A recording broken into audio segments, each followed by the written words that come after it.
Hello everyone, EtherSong here. In today's video, I'm going to be looking at some of the impressions of Blue Protocol Network Test from the Japanese community and giving some of my own thoughts in regard to them. But before that, some Blue Protocol news. The developers tweeted an update in regards to the network test and the feedback they received. Let's take a look. Here they say, once again, we would like to thank everyone for participating in the network test. Currently, we are looking at feedback from the test and identifying what areas we would like to fix and adjust. We plan to later give an update on our status. They continue on in this tweet saying, once we are ready, we will set a date to discuss this topic in more detail. As a thank you for all of our testers, we have released the opening video to the game. So it seems like the developers are looking at feedback from a network test. If I had to guess, they are dividing the feedback into two major categories: things to fix or adjust before the game's release, and things that can be done afterward. As for what must be handled before release, these would include things like game-breaking bugs or things that have a high negative impact on a player's experience in the game. Things that can be handled after release would include things like game balance and quality of life features. To give an idea of what kinds of feedback the developers have received from the network test, let's start by looking at some general comments in reply to developers' end of test tweet. So here's their tweet saying that the test is ended, and inside of it, it looks like there's a lot of positivity in it. I mean, we got some English comments as well saying it was wonderful, but the Japanese comments as well are all very positive from what I can see. They're saying it was a lot of fun. I can't wait for a release. What else do we have here? Saying it was amazing. I can't wait for the game to launch. We got some funny pictures in here. Just guys in their underwear, I guess. So I guess there was some people talking about, like, I guess some bugs that were stopping progression. So some bug reports as well, because this time the network test did not have like a feedback, like a survey kind of thing. In the closed beta test 3 years back, they had kind of a survey afterwards where players could give their feedback. But this time they don't seem to have that, and maybe that's because the release is closer. So they're not looking for a large amount of feedback. They're planning to go mostly with what they have currently. That's what I think when they didn't have feedback this time. But anyways, let's look at some other comments here. Yeah, so like they're saying, oh, this time there's no feedback survey. Huh, it's like that. But they're commenting about the low drop rates and the adventure board being just annoying to use. I guess with like the low drop rates and the adventure board, you had to do kind of like the same kind of things a lot of time. And also, I guess, depending on your equipment level, the equipment level you should be at, the enemies felt like, I guess, kind of like damage sponges. They had too much defense or something like that. Which I also see comments like this in a few areas where people are saying the enemies have a little too much health, or maybe the player's damage is too low. So it's kind of a mix between those two as well. What else over here? People saying it was fun, looking great. We got a lot of people dancing. Some, I guess, comments about the controllers. I guess somebody wanted to put the dash and dodge button on the same thing, with having dash holding the button down longer and dodge as a short press. But yeah, so I guess there's some feedback about the controller as well. I didn't use the controller too much, but some players have some ideas to improve the controller inputs. Some other comments about low drop rates. So I guess some of the more negative comments are kind of centered around the low drop rates, the adventure board, and I guess kind of linking back to the battle score and whatnot. Anyways, let's continue on. I have compiled a list of some other tweets just in general that people posted in regards to the network test and giving their feedback. So let's look at some of these as well. So here was a pretty good summary of this person's impressions from the test. So let's look at what they had to say here. So this person is saying that they barely slept at all for the 3 days during the network test and played through a lot of it. So they have a lot to say about it. So let's see what they have. Very positive impressions about character creation. They hope for maybe some more clothing and hairstyle options, but it'll most likely be added at release. They liked the world of the game. I mean, I like that too. It's a great world, kind of mixing the sci-fi and fantasy together. They like the story. But after that, they get into some, I guess, more negative feedback, saying, okay, this is about the battle, but what they have here is saying, couldn't have something more been done to this? So right now, just the keen strider is just the best. Yeah, it's like the bow is just the best. But they're saying it's not that the bow is the best. It's just like all the other things are just too weak. So the bow should be the baseline, and everything else should be brought up to it. So it's just bad balance where other classes are all just too weak compared to the bow. And because of that, since the bow's damage is just so high, the tank classes are not tank class is not able to take aggro at all. I guess they were saying they need to add more maybe aggro generation to the tank's attacks. But because of the way it is currently, all the enemies just kind of chase after the bow, the keen strider. And I guess all the close range classes are just chasing after that. So it's like, what kind of team play is this? It's just like a chain of people chasing each other. The bow dealing the most damage, so the enemies all chase after the bow. And then the close range classes chasing after enemies that are chasing after the bow. And what do we have here? They're saying, like, even if the tank class had like a working taunt skill, most likely they would be troubled by all the long-range damage coming in. So I guess the problem is, even if they could take all the aggro, they probably couldn't take the damage that would be coming in. And they're saying, so if for the tank to better function, it probably needs a damage cut ability. And what else do we have here? The only way to group up enemies with a skill right now is the Keen Strider's ultimate. And it feels like all the important elements of an action battle game are all kind of like focused inside of the Keen Strider. So the Keen Strider just can do like everything you need for this like kind of battle. But another problem is like you're not able to really use ultimates very much either. Like inside of a dungeon, you might only be able to use it 2 or 3 times. So maybe making that a little bit easier to use. And what else do we have here? So I guess inside the game, you only can set 4 basic skills. So if you, for like the Keen Strider, you have a lot of support skills. That means you're going to be using your basic attack quite a bit. But since the Keen Strider's basic attack so strong, it has a good balance between, you know, like the support and damage. But even if the other classes were to set all attack skills, they probably still wouldn't be able to reach the damage that the Keen Strider was putting out. And what else do we have here for the skill recast times? So I guess for skill recast times, everything felt, I guess, a little too long. And also you're only able to set 4 skills.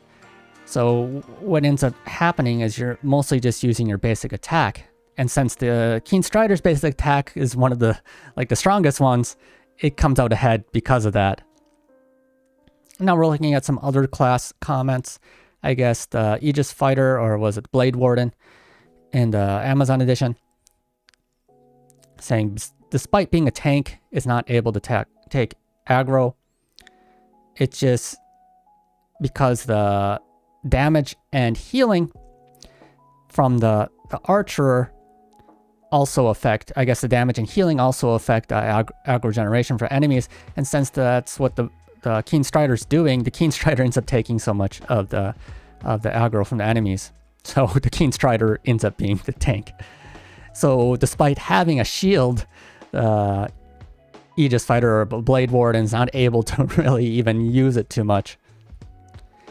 So maybe they need to add some more like aggro generation to the normal attacks for the basic attacks for the Blade Warden here. Next up is the Foe Breaker. You're saying it's a kind of tank or like off tank kind of class that's able to deal high amounts of burst damage. And since it's able to put out a high amount of damage, it's actually able to generate more aggro compared to the Blade Warden. But even so, because healing also generates aggro, the bow ends up still taking all the aggro from enemies. So overall, they were saying that the Foe Breaker is still one of the stronger classes because it's able to put out so much damage. Yeah, from what I've seen in general, though, like it looks like the Foe Breaker probably has the highest damage, or close to the highest damage, next to the Keen Strider. But since the Keen Strider is able to deal both damage and healing, it's kind of thought of as the best class currently. Next up, we have the Spell Weaver. They're talking about this. They're saying on the official, the devs were saying that it would be a difficult class to solo with, and he's saying they weren't joking. If you're not careful, you could be killed by like a random fox wandering around while you're out there. And despite, I guess, the controllability being so bad because you're kind of like locked into your movement with so many of your skills, casting spells, recharging EP, your damage is not that high to make up for it. So I guess, yeah, they were thinking that the Spellweaver is not very good, in a good state. So next up is the Keen Strider.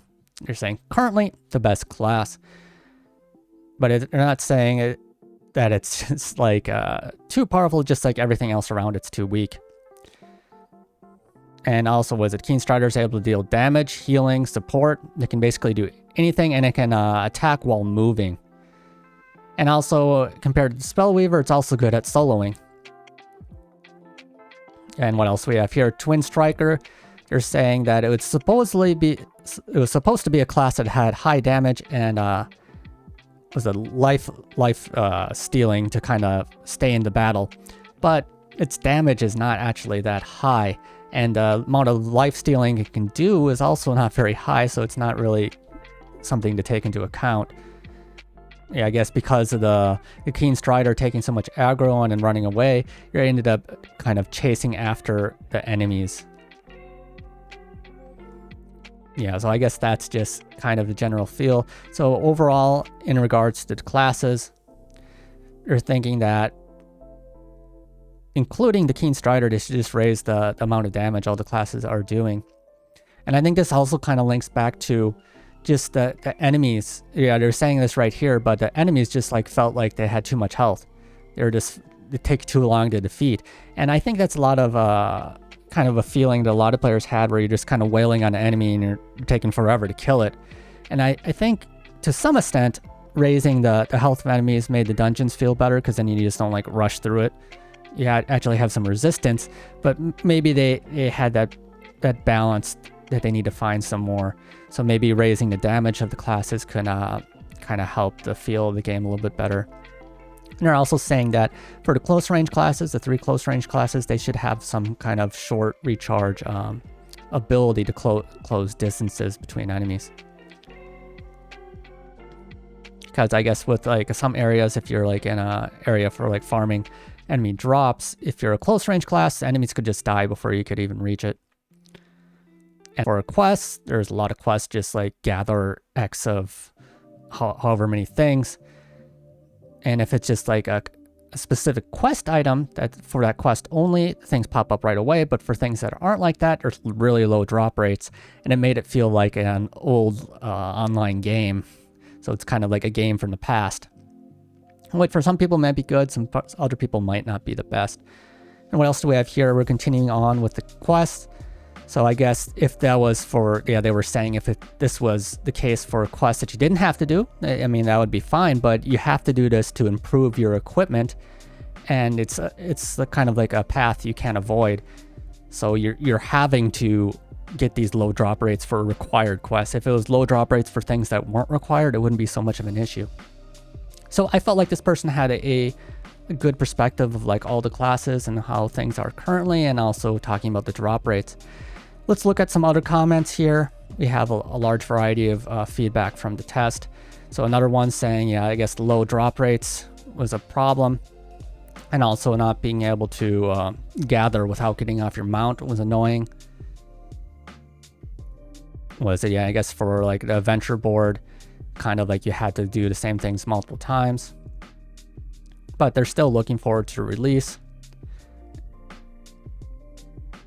And what else do we have here? Same thing about the controller. If another person wants to increase the number of skills you're able to equip.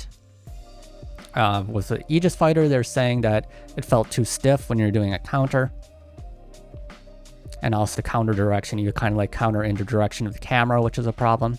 I didn't use the Aegis Fighter, or was it Blade Warden, too much. If I say Aegis Fighter, it's the Blade Warden, it's the same. But yeah, I didn't use it too much, so I can't say too much, but still some improvements that could perhaps be made to the feeling of using skills. Yeah, another thing, talking about low drop rates. So low drop rates is a pretty common theme. Look, we have somebody that took a survey. What do we have here? Around 1,500 vote, or like survey participants for this question. Was it fun? Was it interesting? Around 80% of the people thought it was good. 20% didn't think so. So I guess overall, a large number of players enjoyed it. Are you gonna play in the game once it releases? 90% saying they will. Are you going to buy things in the game? So are you going to spend money on the game? Maybe a little bit, 57%. A lot, 23%, and no, 20%. But so the vast majority of people are going to be spending some money on the game. And when do you think release will be? Within the next 3 months, 40%. Within the next half a year, 27%. Within the next year, 17%. And then after that, 16%. I think the game is pretty close to release, personally. I would expect their original plan, they were saying early spring, right? Early spring for Japan. And they had originally planned a network test to be in January, right? So I think early spring, perhaps that would have meant like March. And maybe because of the network test delay, the release schedule also kind of got pushed back. So maybe like a couple months from this network test. So maybe we'll be seeing it within the next couple months. And during their preparation for the network test delay, I'm sure the other development was still going on. So maybe it'll be less than a couple months. But personally, I'm hoping sometime by June, maybe we'll see it. We'll have to see. They're going to be giving more updates like I talked about at the beginning of the video here, where the developers are going to most likely talk about kind of a roadmap going forward. That's what I'm thinking. So the feedback from the network test, what are they going to be changing, what they need to do by release, what are they going to be able to do after release, and what's going to be happening going forward. So if I had to make a guess, they're probably going to be talking about the release in their next stream. I would have to say they're getting close to the point where they're gonna give a date. Let's keep continuing on here. So here's some more feedback, and this person was saying that compared to the last test, all the main points of concern or all the main problems were mostly fixed. So it was really good. The character design fits the world design and it feels great. The adventure board gives something of a goal to do. And also there's like a monster log where you can check what items drop from the monsters, which they thought was a good thing. But they were complaining about, or just I thought should be improved, was the low drop rates, the adventure board being annoying to progress because an adventure board has like these different tasks, and then it must be done in order. So you can't do it like out of order because you need to do one before the next, before the next, before the next. And I guess that can be annoying. And what else do we have here? Because of the party AI system, so like the AI tries to act as a party as well. Maybe because of that, the tank wasn't able to take aggro. And I'm not sure if it's because of the enemy party system here, trying to target your own like weaker like healing people, or maybe it's just because of the Keen Strider taking too much aggro because of healing and damage. Yeah, I mean, it seems like aggro seems to be an issue because they added this aggro system, but it doesn't seem to be functioning the best. And what else do we have here? Effects. I guess the effects of skills are just kind of like too bright and they take up too much screen. They added some options to turn that down, so if you don't want to see other players' effects, you can turn it off. So I don't think that's too much of an issue. Map warp points are difficult to find. I think it's fine, probably. Maybe it could make them stand out a little bit more. Maybe make them appear on the map even before you find them, so you kind of have like a goal to go towards. I think that could be a good improvement. And what else do we have here? Let me keep going through these tweets here. So the more I play it, the more it feels like an MMO from the past. It's interesting, but it's also kind of a struggle.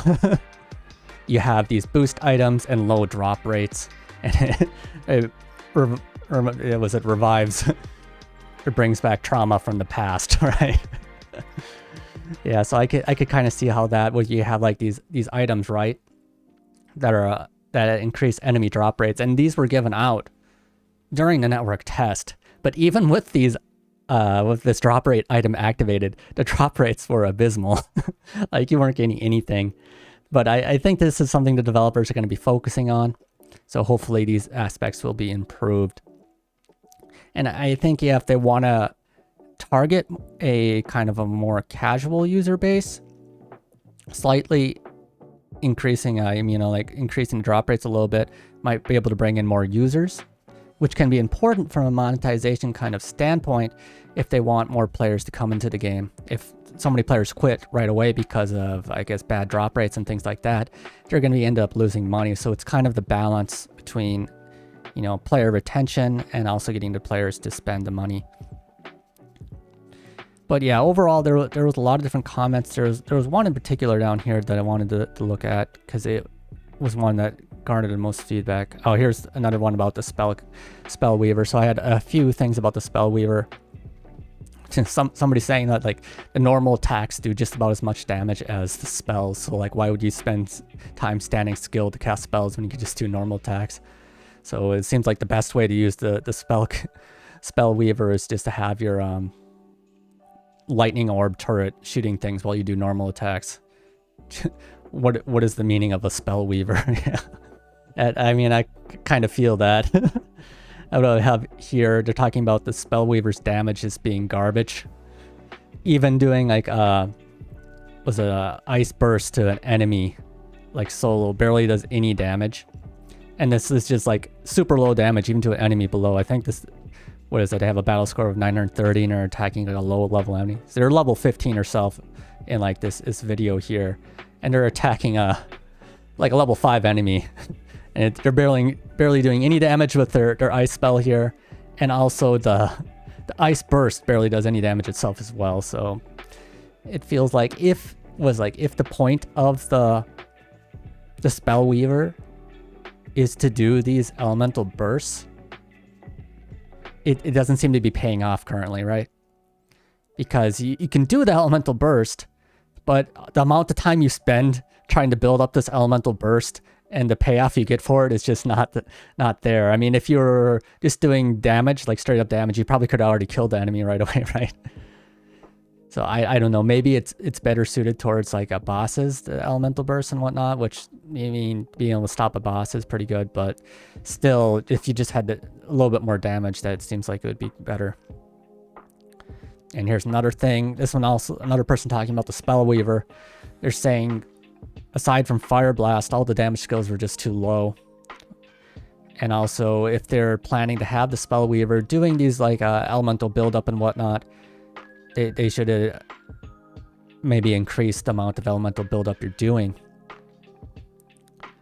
Oh yeah, so despite having, I guess, less damage than, I guess, the close range classes, you also have no way to protect yourself. And since your damage is low, I guess the damage low is kind of related to the EP not being enough. Maybe just have EP recovery on by default, and there's no way to support anything compared to the Keen Strider, which also can support and has a lot of damage. The spell weaver's not doing too much. And here's some other comments just about general gathering and whatnot. What do we have here? So they're talking about just they want to be able to gather while on a mount. I mean, that seems like one point of feedback. I guess a lot of thing about gathering is there was a lot of gathering required for the quests and adventurer board, but to gather you had to get off your mount and then do this long gathering motion. So it just didn't feel very good because you had to like stop so much. You could get on your mount, you had to get off of it, you had to stop. If your enemy attacks you, you get canceled. So it just, like they were saying, it felt kind of like an old style of gathering. So maybe make it so you can gather while you're on your mount or just get rid of the gathering motion altogether. And they're comparing it to Monster Hunter Rise and Genshin Impact. And it said if you don't have a healing skill, you're not able to explore very easily. So classes that don't have a healing skills, it's kind of fatal to them. So maybe make the healing items cheaper, because in the shop originally, when you find the healing items, they cost like 4,000 Luno, which is quite expensive. Like you would think them to be like 100 Luno, like as like a base point, but they're selling for like 400, and you later are able to craft them for 100. So it's like maybe just make it so you can buy them for like 100 and craft them for 10 or something, because I guess if you're gonna have to buy healing, they should make it easier. And you can only hold like 10 of them at a time, I believe it was. So yeah, I don't know. So maybe that's something that's going to be fixed. I don't know why the healing, the cheapest like healing potions were so expensive. And they're also saying, what is it? The enemies here are just have like too much health or too much defense or something like that, right? Which is like something I've been saying a lot. Could this be related to enemies having too much health, being damage sponges? Or is it just the classes just don't have enough damage? It might be a mix of the two. So maybe, maybe lower the enemy's health a little bit and bring up some of the class's damage to, I guess, the level of the Keen Strider. Anyways, let's keep continuing on here. So here's another thing, another one about the Spell Weaver, showing off how the basic attack you can jump cancel to get the best damage for the Spell Weaver. Like you might as well just keep jump canceling with the Spell Weaver here too, with your basic attack. Yeah, so yeah, it's like just jumping around, right? So you can jump with your basic attack to chain it basically, and that's going to be your best damage, it seems, on the Spell Weaver currently. And what else do we have here? With release, they want to explore more and take some more screenshots. And just the Spell Weaver's damage being too low. So around here, I guess there's a lot of feedback about the Spell Weaver. And I guess for this person talking about quests, too many like fetch quests. What else? The adventure board being annoying. The level 2 adventure exam. So like, I guess they had the problem they had here with the level 2 adventure exams. You have these rocks falling on your head during it, but it seems like with low spec PCs it causes lag, so you kind of end up dying because of lag. And if a rock hits you, you're stunned for a long time. It's like 5 seconds or maybe more, I don't know. It was a really long stun, so that was one thing they were talking about. Some people saying they like the camp. I like the camp areas as well. Somebody saying, who okayed the Spell Weaver as it is? Who said like, all right, the Spell Weaver is good to go. Yeah, so yeah, they were complaining about the Spell Weaver there, saying it's just a game for the Keen Striders. I guess a lot of comments kind of about the class balance. Another one saying that instead of weakening the Foe Breaker and Keen Strider, they should just bring up the level, or I guess bring up the power of the other classes, especially Spell Weaver. Oh, and they're talking about low drop rates as well. So yeah, low drop rates come theme. Oh, and this is one right here is one of the main ones I wanted to look at. This gathered some of the most attention as a feedback post from on Twitter in regards to the network test. It had around, what do we have here, like 780 likes and 220,000 views or so. But let's look at some of the things they had to say here. So the good things, the UI seemed to be improved. The new class added Foe Breaker was good. The mount is a lot better. So I guess these are in regards to improvements compared to the closed beta test. So yeah, a lot of things have been improved, and we got some new things like the Foe Breaker. The Adventurer card was a pretty cool feature added to the game. The graphics are overall pretty good. The story, movies are good. So overall, some good points here. But there was also, these were the main good points, but the bad points kind of stood out here. So what do we have here? the drop rates. Yeah, the drop rate seems to be one of the main themes, and it just being way too low. So to gather one thing, you could be spending what, like 2 hours or so. It's crazy. And next up we have, so you could be spending a number of hours to gather just like one thing. And it seems like there's certain items that can only be gathered at night or day. I'm not sure if I experienced this. Maybe there are some items like that, but that could make things pretty annoying. So you could be like trying to gather a certain item, like why can't I get it? Well, you need to wait for nighttime or something like that.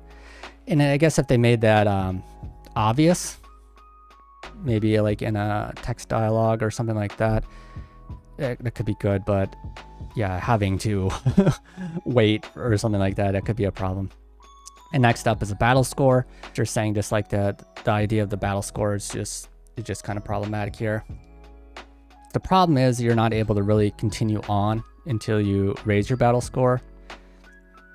But to raise your battle score, you need to fight enemies and gather things. And if you have bad luck with the low drop rates, if you're not able to get the drops you need to make new equipment and raise your battle score, you're not able to continue on in the story or the game, which is a problem. Having bad luck affect what you can do in the game is not good. So I guess really the main theme that this comes back to is that having low drop rates isn't bad, but it's by itself, right? Having low drop rates isn't bad by itself, but having low drop rates linked to story progression doesn't feel good. And that's something that should be improved. There's the Imagine system, and there are also kind of like another type of equipment you need.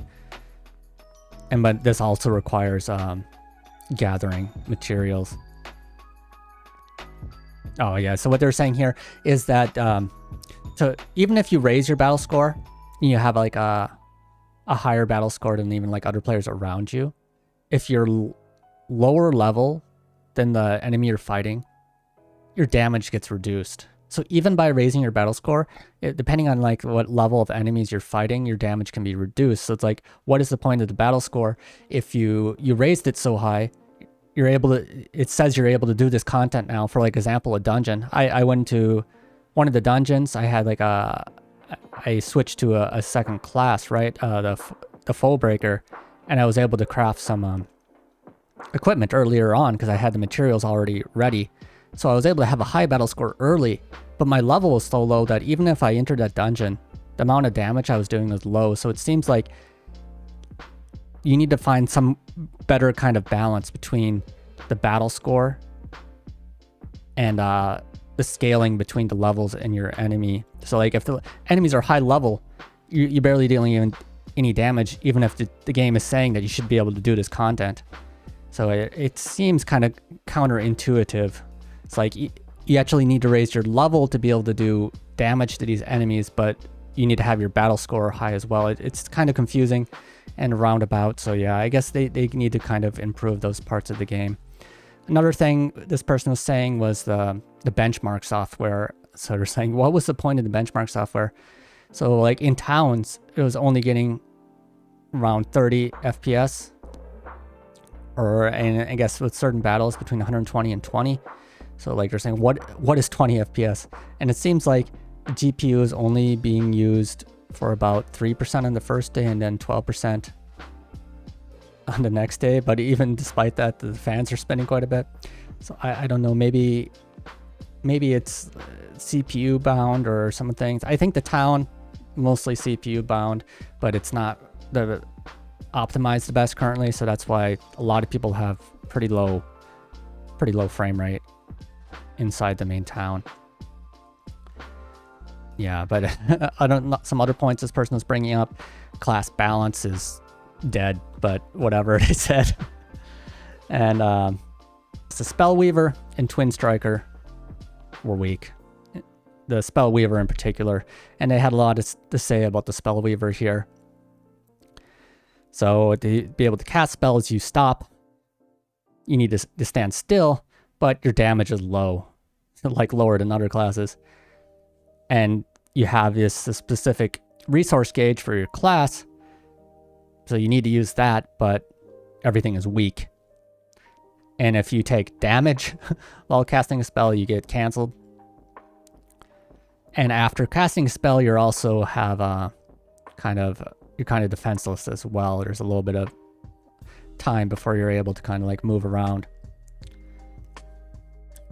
They're saying all the skills seem to be weaker than the level 1 hammer, the level 1 Fullbreaker, right? And then the best way to deal damage is to do the jump cancel, right? Jump cancel, jump around, canceling your basic attack.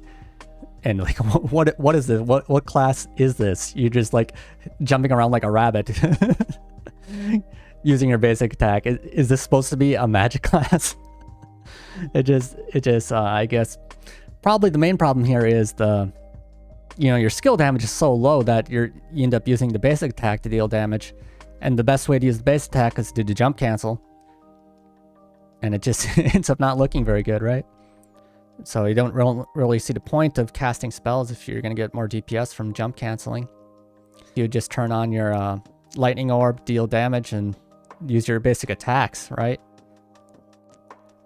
For the gauge, the EP gauge itself, you only have 100 EP, but for spells that actually deal some damage, they require 40. So you run out of, what, two casts and you're out of EP. You need to recharge again.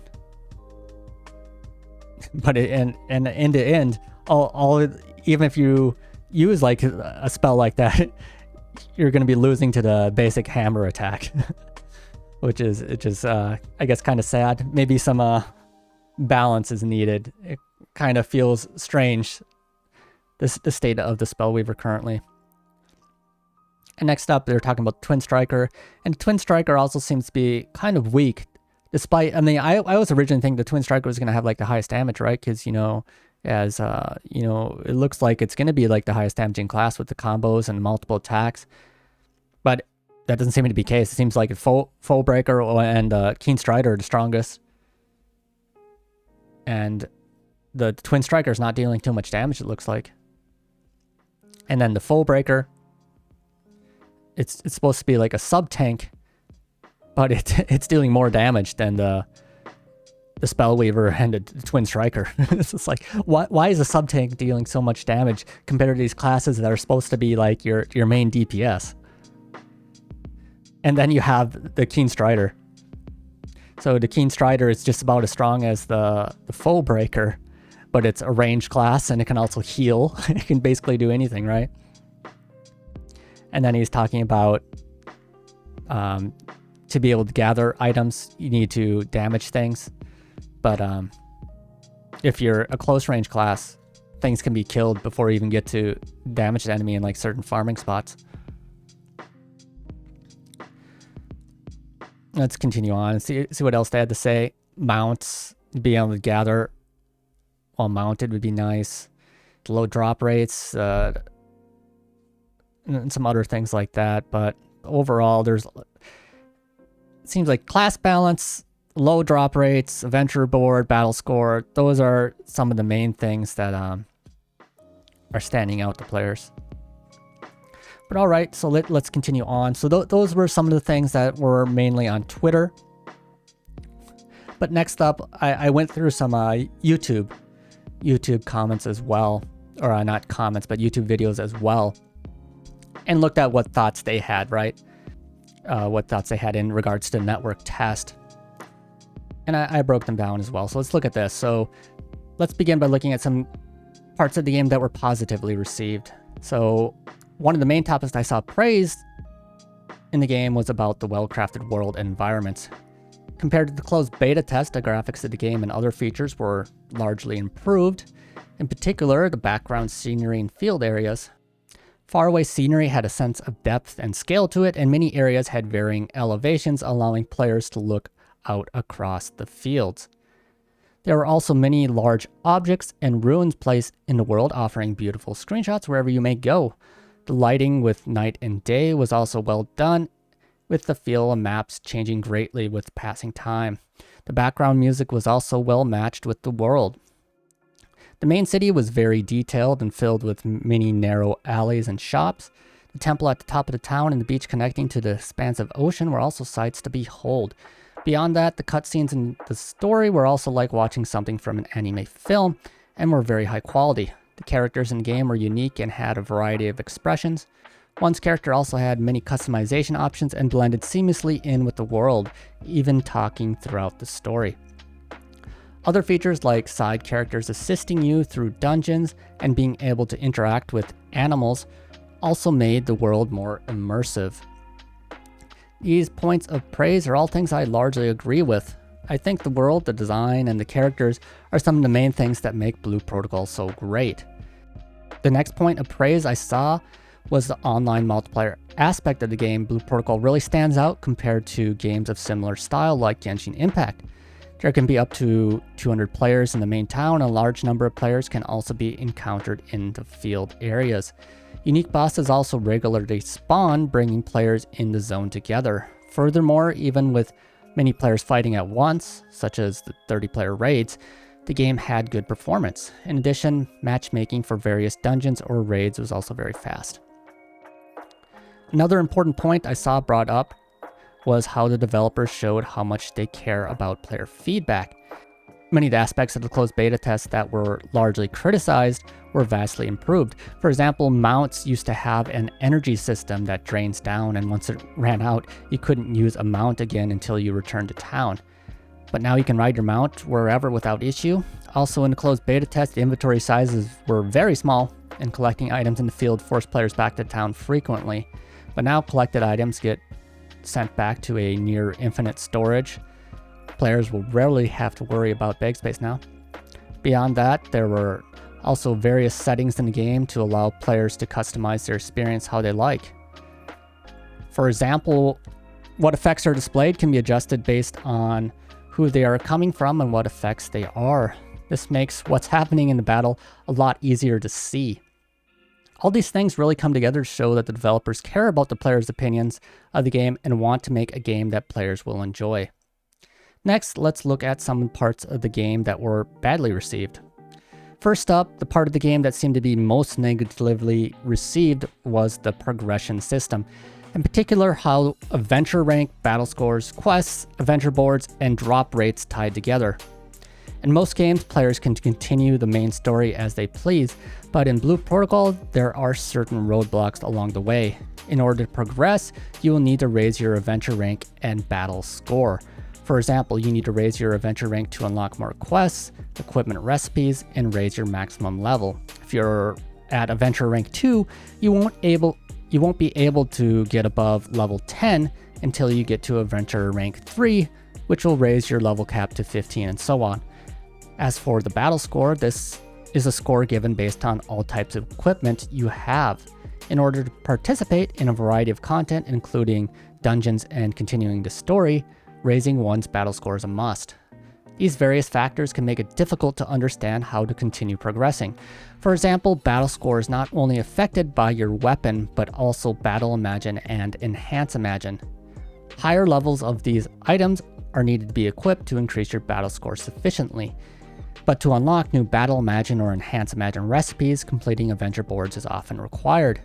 And these venture boards are often acquired through a variety of subquests. Thus, one needs to search for the quests which give them adventure boards, which give them the equipment recipe. Then once the recipe is acquired, one needs to gather the materials to craft the item. It is a somewhat complicated system, and until the battle score is raised, players can be blocked off from a variety of content. Adventure rank and battle score issues are something that I also experienced. In particular, in order to progress my story, I had to raise my battle score. The best way to do that would be to craft a new weapon. But to get the weapon, get the materials needed to craft a weapon, I needed to enter a certain dungeon. But that dungeon also had a battle score, which meant I had to raise my battle score of other parts of my equipment before I could even do that. And to raise my battle score of other parts of my equipment, I needed to raise my adventure rank to get more quests, to get more adventure boards, to get more recipes, allowing me to finally start farming materials. But the materials needed were rare drops, which made me unable to progress until I got lucky. Later on, one of the boards needed to be completed to raise one's adventurer rank had a mushroom gathering task. I believe it was only 3 mushrooms that were needed to be gathered, but these mushrooms were super rare and you could end up spending hours just trying to gather them. But on the bright side, it seems like the developers are also aware of the problems with the adventure boards and drop rates. The lead developer commented that these were things that he would definitely like to adjust. If I had to guess, because of the scale of impact that these systems have on players' experience in the game, these areas may receive some adjustments before the game's launch, with further fine-tuning coming later. Continuing on, what do you have? The adventure boards themselves also received a fair share of criticism. I have already touched on how the adventure boards relate to the game's progression, but the contents of the adventure boards and how the adventure boards are activated were also problematic. To begin, the contents of the adventure board were mostly filled with a variety of tasks, such as gathering X of something or killing X of something. Doing this once may not be that big of a problem, but many adventure boards were filled with similar tasks, and some asking you to repeat something you already did before. In addition, as the game progresses more and more, adventure boards are unlocked, but only 5 of them can be active at a time. So you had to track the contents of all the adventure board and decide which ones should be active at a time, and this becomes quite tedious. Beyond that, the boards are designed in a way that until one task is complete, the next one can't begin. This means that even if 2 boards had the same kind of task to do, the prerequisites for that task must be all completed first. I think one easy fix that could be made to the adventure boards would be to allow any number of them to be active at a time.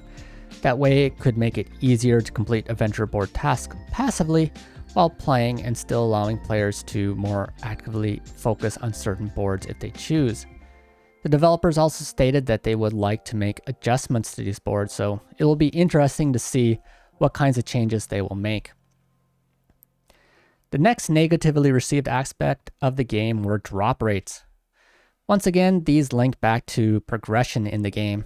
In order to raise one's battle score, certain materials are needed to craft weapons and equipment, but the drop rates were so low for these you may have to spend an hour or so farming hoping to get them. And this is just for low-level equipment that you need to allow you to progress through the game, right?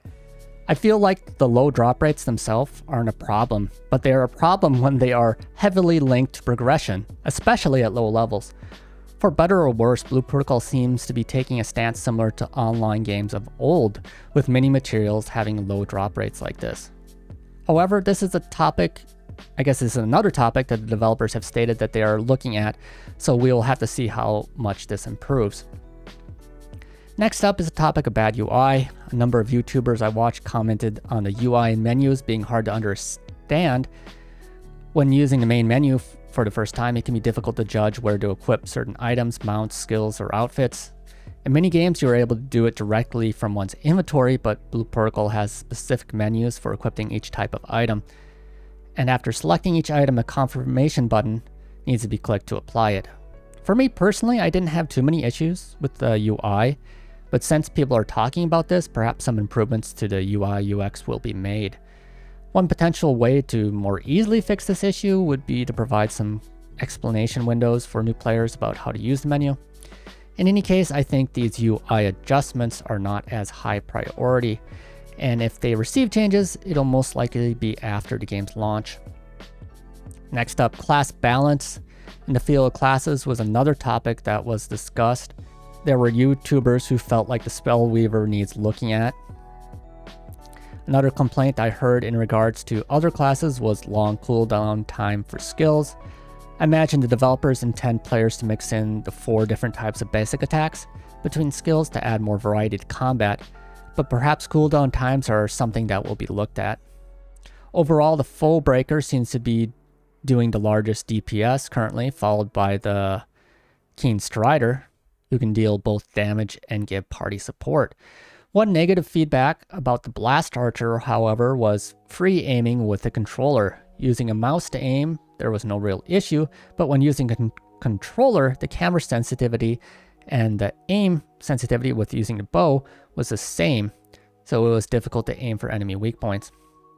I was using a mouse for this reason with the Spellweaver, but if you plan to do manual aiming, mouse most likely will be easier. Another point of feedback was that the buffs and debuffs don't display how many seconds are left on them, so it'll be difficult to time when to use them. They only start blinking when they are close to disappearing. I also agree that it would be nice to be able to see how long is left for each buff and debuff. As for the Aegis Fighter, I guess the Blade Warden, it has some skills to generate aggro, but it appears like it was difficult to hold. Some improvements to the aggro system or aggro skills are most likely needed. And this was also some of the comments on Twitter were talking about this, but I guess the aggro system might need some looking at currently. Overall, I think the class balance is probably something that will receive more focus after release. But perhaps the developers will be quick to make some improvements to some of the larger problem areas. Next up is less of a problem with the game system, but more of a problem with the lack of telling players about important features in the game. One large example is the importance of parties. In the developer live streams, the developers stated that being in a party is beneficial, but the details weren't discussed. Also, if players aren't following the developer live streams, they may not even think about needing to form a party.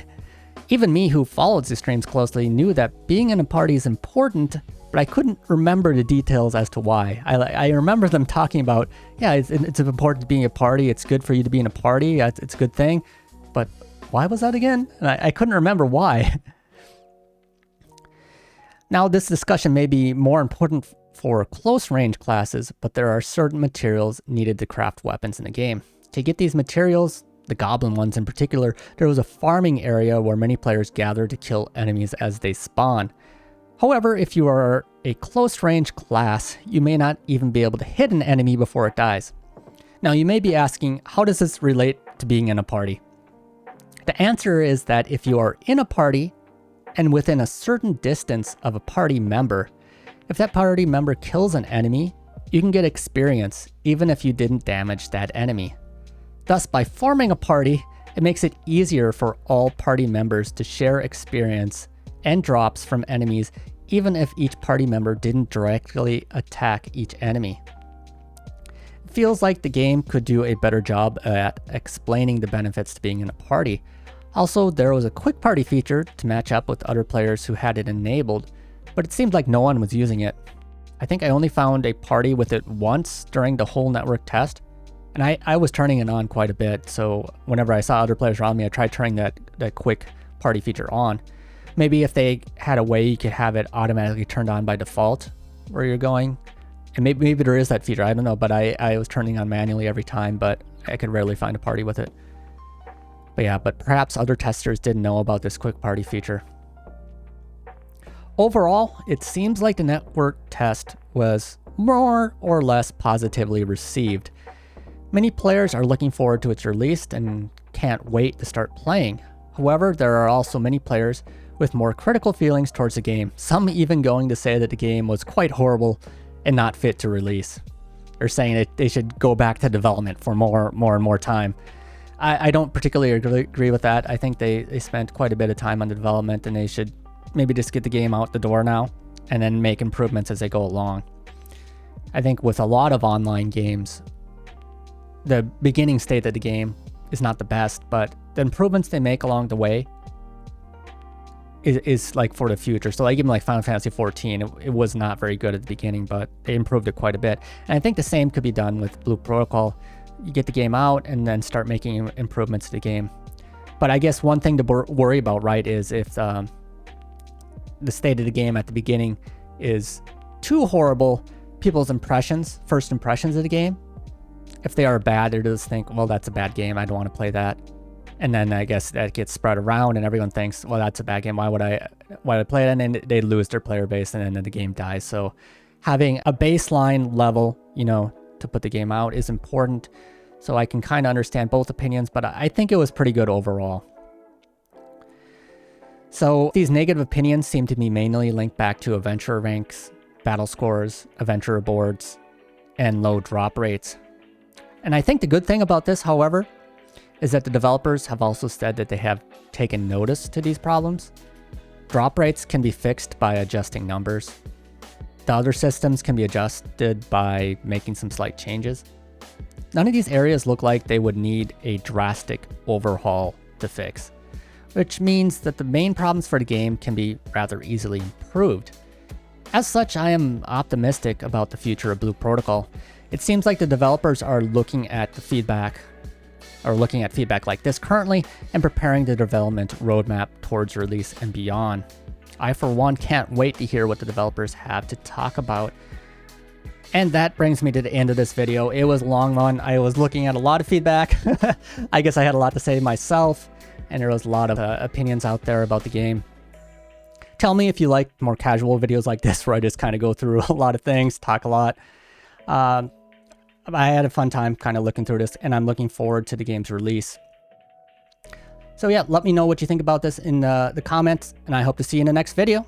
Okay, bye.